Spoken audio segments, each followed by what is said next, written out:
الحمدللہ رب العالمین والصلاة والسلام علی سید الانبیاء وخاتم المعصومین واصحاب الطیبین الطاہرین ولعنۃ اللہ علی اعدائہم الرافدین الکافرین المرتدین الی یوم الدین. اما بعد فاعوذ باللہ من الشیطان الرجیم. بسم اللہ الرحمن الرحیم.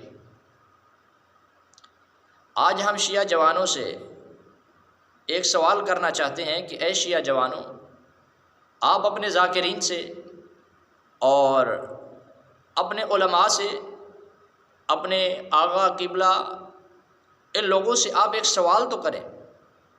کم سے کم آپ لوگ بھی تھوڑا سا عقل تو رکھتے ہیں اور اپنی قوم کو تھوڑا سا بیدار کریں. اور اس صورت میں آپ اپنے لوگوں سے، اپنے ذاکروں سے ایک سوال تو کریں، آخر ان سے پوچھیں تو صحیح. اور وہ سوال یہ ہے کہ جتنا بھی دیکھا جائے تو شیعہ مذہب ایک واقعہ کربلا پر ایک فلسفہ اور ایک پس منظر بیان کر کے لوگوں کو دھوکہ دیتا ہے. اور اس کا کہنا یہ ہوتا ہے جیسے اس نے کہنا ہے اسی طریقے سے میں آپ کے سامنے ذکر کرتا ہوں. آپ اسی کے مطابق اپنے ان ذاکرین سے، ان اپنے علماء سے، اپنے ان قبلہ آغاؤں سے، ان پادریوں سے اور اس اپنے دھرم والوں سے آپ ایک سوال تو کریں کہ نرجسی مذہب کے جو بڑے بڑے لوگ ہیں آپ ان سے ایک سوال تو کریں. آپ کا حق بنتا ہے شیعہ جوانوں.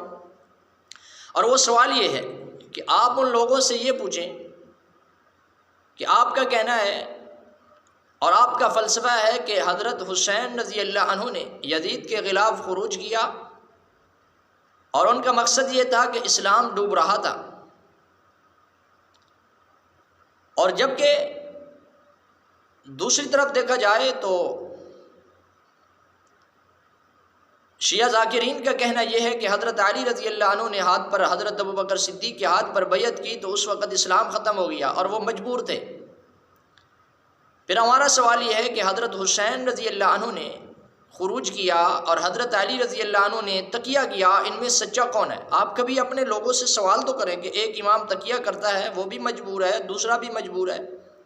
ایک تقیہ کرتا ہے، ایک تقیہ نہیں کرتا، ان میں سچا کون ہے؟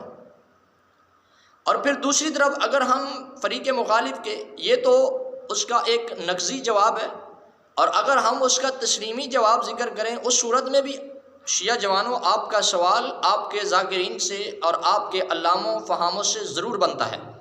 اور وہ سوال یہ ہے کہ آپ اپنے علاموں سے پوچھیں، اپنے پادریوں سے پوچھیں، نرجسی مذہب کے بڑے بڑے پادری اور شیعہ دھرم کے بڑے بڑے لوگ، ان سے آپ کا سوال ضرور بنتا ہے. آپ ان سے یہ سوال کریں کہ آپ لوگوں کا کہنا ہے کہ حضرت حسین رضی اللہ عنہ نے خروج کیا اور اسلام کو بچا لیا، تو سوال یہ ہے کہ وہ کون سا اسلام بچایا؟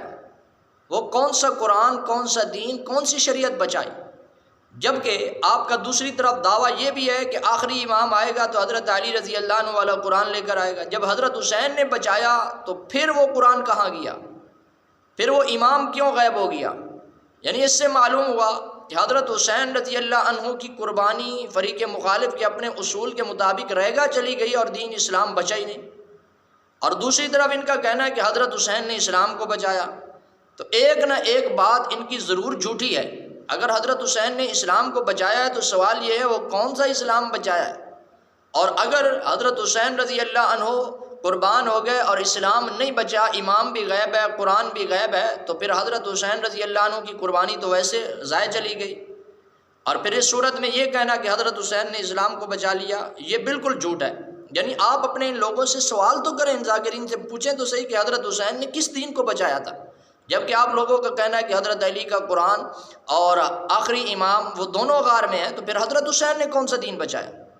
معلوم ہوا یہ ساری فریق مخالف کے جھوٹے پروپیگنڈے ہیں. لیکن ہم شیعہ جوانوں سے کہتے ہیں کہ آپ ضرور ان سے سوال کریں. کربلا کا واقعہ جب یہ بیان کرتے ہیں آپ ان سے ضرور پوچھیں کہ حضرت حسین نے کون سا دین بچایا، جبکہ شیعہ دین، اسلام، امام سب کچھ غار میں ہے، قرآن بھی غار میں ہے، ایسی کتاب بھی غار میں ہے. جب قرآن بھی نہ دیا حضرت علی رضی اللہ عنہ والا تو پھر اس کے بعد کون سا اسلام بچایا؟ دعا ہے انشاءاللہ ضرور شیعہ جوان اپنے ذاکرین سے، اپنے شیعہ دھرم اور نرجسی دھرم کے ان علاموں فہاموں سے ضرور اس بارے میں سوال کریں گے. دعا ہے اللہ پاک ہم سب کو حق سمجھ کر عمل کی توفیق نصیب فرمائے، ایسے جھوٹے مذہب سے ہم سب کو ہمیشہ کے لیے محفوظ فرمائے۔